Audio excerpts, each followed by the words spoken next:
Welcome, brave listener, to tonight's tale of shadows and forgotten lore. Let us step together into a past where mystery and dread intertwine. Title: The Spectre of Penrose Hall. Chapter 1, The Arrival. It was the summer of 1883 when Evelyn Blythe boarded the train to Penrose, a small village nestled against the rugged cliffs of Cornwall. She clutched her leather satchel, filled with her few belongings and a pocket diary, in which she had chronicled her life as a governess. But this journey felt different. She was not merely seeking a position to support herself, but was drawn by the whispered legends that draped Penrose like the fog rolling in from the sea. As the train chugged along, she gazed out at the lush countryside, dotted with wildflowers and ancient stone walls. The scent of salt air mingled with blooming heather, and she felt a rising excitement, but also an undercurrent of dread. She had learned from her late father, a historian, of the dark tales that surrounded the estate she was bound for, the Penrose Hall. Built in the late 17th century by the wealthy Penrose family, the hall had seen its share of tragedy and despair. A series of untimely deaths, said to be caused by a curse laid upon the family by an abandoned lover, left a lingering sense of foreboding hanging over the estate. Locals spoke of shadows flitting through the corridors at night, and soft weeping that echoed down the stone hallways. Evelyn had dismissed such stories as mere folklore, but the unsettling tales gnawed at her curiosity. When the train finally arrived at the small station of Penrose, the sun hung low in the sky, casting elongated shadows that danced on the cobblestones. A carriage awaited her, its horses stamping anxiously, as though they too felt the weight of the estate's history. The drive to Penrose Hall was a winding path, bordered by twisted trees that seemed to reach out with skeletal fingers, their gnarled branches creating an archway that felt almost alive. As they approached the grand entrance, Evelyn's breath caught in her throat. The hall loomed before her, its dark stones weathered and gray, adorned with moss and creeping ivy. It was both beautiful and forbidding. The tall windows gazed out like hollow eyes, and the wooden door creaked ominously as the driver opened it for her. With a deep breath, Evelyn stepped inside. The air was thick with the scent of aged wood and damp stone. The interior was dimly lit, illuminated only by the flickering of candles that lined the walls. Her footsteps echoed in the vast foyer, a sound that reverberated in the silence, as if the house itself were listening. "Miss Blythe, is it?" came a voice, rich and warm, drawing her attention. A tall woman with dark hair and a regal presence emerged from the shadows at the base of the grand staircase. "Indeed, ma'am. I'm here for the governess position. Welcome to Penrose Hall. I am Lady Isolde Penrose, the mistress of the house." She extended a hand, and Evelyn grasped it, feeling an unexpected chill. Lady Isolde's eyes, deep-set and piercing, seemed to pierce through her facade. "Thank you for welcoming me," Evelyn replied. "I've heard much about this place." Lady Isolde smiled, a fleeting shadow crossing her features. "All families have their secrets, my dear. Penrose is no different. Come, let me show you to your quarters." Break. Chapter 2, Whispers in the Night. Evelyn settled into her new role with a mix of excitement and trepidation. She was to educate the two Penrose children, a boy named Thomas and his younger sister, Clara. They were bright and curious, but the peculiar atmosphere of the hall affected them in ways Evelyn couldn't yet understand. They often exchanged knowing glances, as though sharing secrets too dark for adult ears. As night fell, the house transformed. Shadows deepened and the whispers began. Evelyn lay in her narrow bed, the heavy drapes pulled tight against the darkness, but sleep eluded her. The wind howled outside, and the floorboards creaked under the weight of unseen footsteps. She felt a tugging at her mind, a sensation that she was not alone. "Clara! Thomas!" she called softly, her voice swallowed by the silence. There was no answer, only the soft rustling of fabric and a distant sound, like the weeping of a woman. It seeped through the walls, wrapping around her like a spectral embrace. Her heart raced, and she pulled the covers tighter, determined to ignore the unsettling sounds. But curiosity gnawed at her resolve. The next evening, armed with a flickering candle, she ventured into the dimly lit corridors. The walls were adorned with portraits of stern ancestors, their eyes following her every move. She felt their cold scrutiny, and it stirred an unsettling mix of dread and intrigue. The weeping grew louder, drawing her toward the east wing of the house, a part that Lady Isolde had warned her was off-limits. As she approached, the temperature dropped, and she could see her breath clouding in front of her. The wooden door was ajar just enough for her to slip inside. The air was thick with the scent of decay, and the sound of weeping intensified as if it were coming from the very walls. "Hello," she called, her voice quaking. "Is anyone there?" The weeping stopped abruptly, replaced by an eerie silence that sent chills racing down her spine. A sudden gust of wind extinguished her candle, plunging her into darkness. Evelyn's heart raced as panic surged. She stumbled backward until her back hit the door, and she fumbled to find the handle, desperate to escape. Suddenly, a figure emerged from the shadows. It was a woman, her long hair cascading over a tattered nightgown that looked as if it had been pulled from the depths of time. The woman's face was pale, her features distorted with grief. As she raised her hand, Evelyn felt a rush of cold air, as if the breath of something ancient and sorrowful had enveloped her.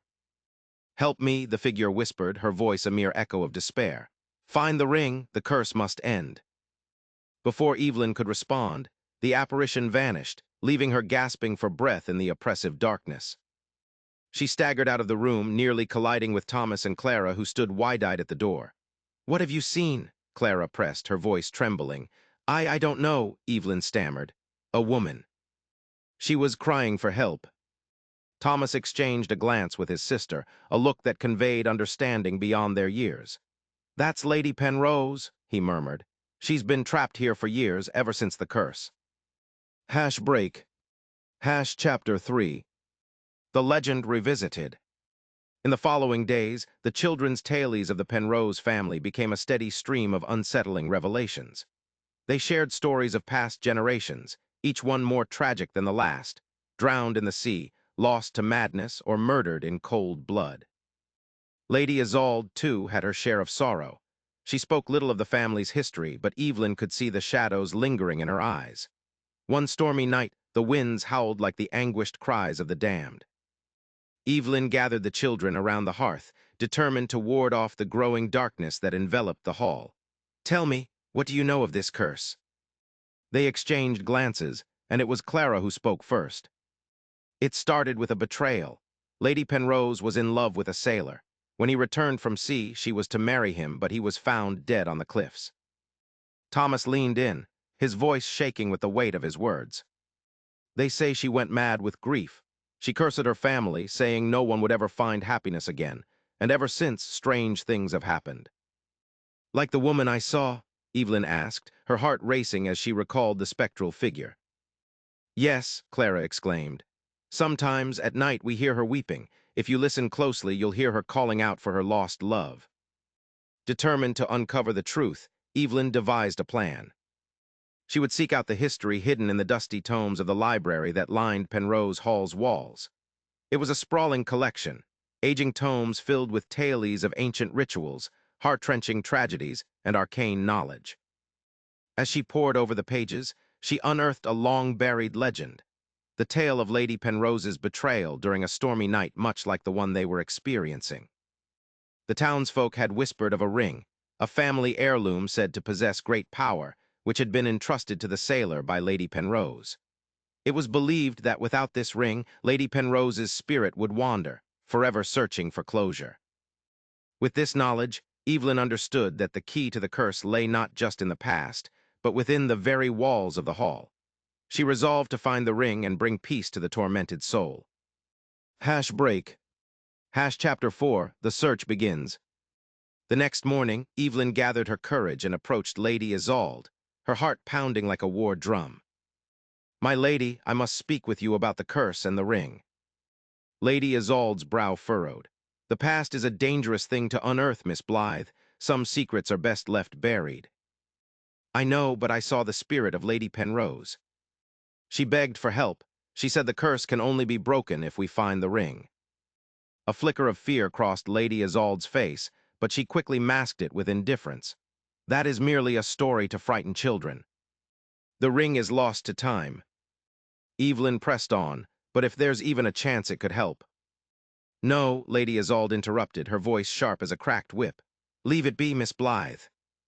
You may not understand the depths of this tragedy. The confrontation left Evelyn shaken, but she couldn't turn back now. That night, while the storm raged, Evelyn gathered the children in the library.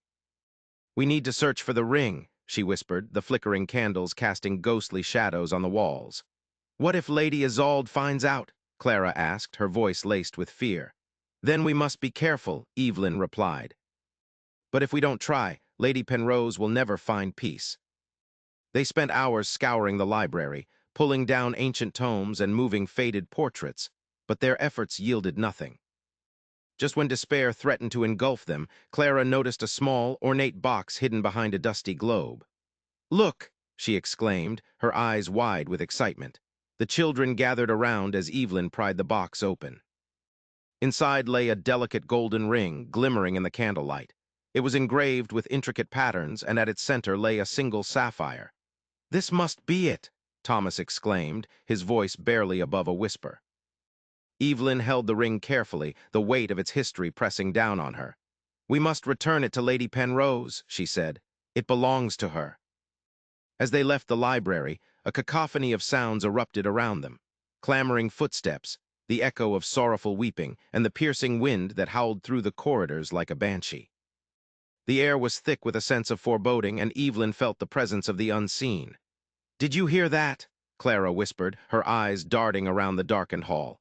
"It's just the wind," Evelyn said, though her heartbeat quickened.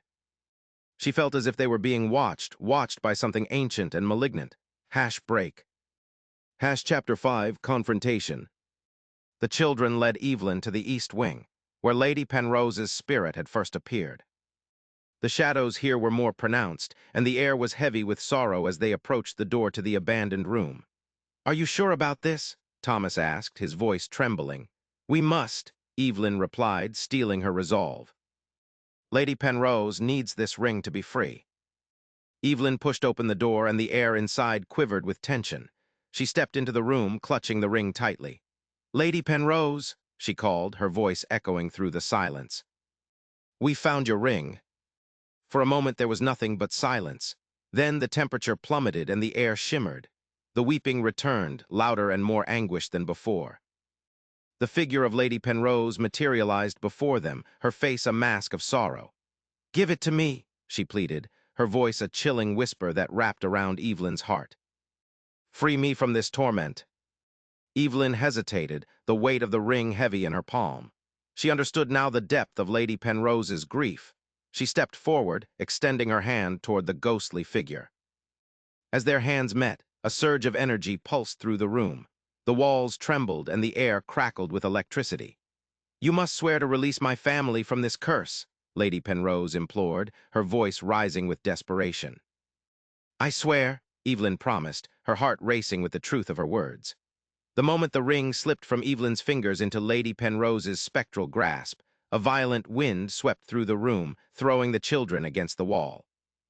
Dark shadows swirled around them, and the air filled with cries and whispers of the long-lost Penrose ancestors.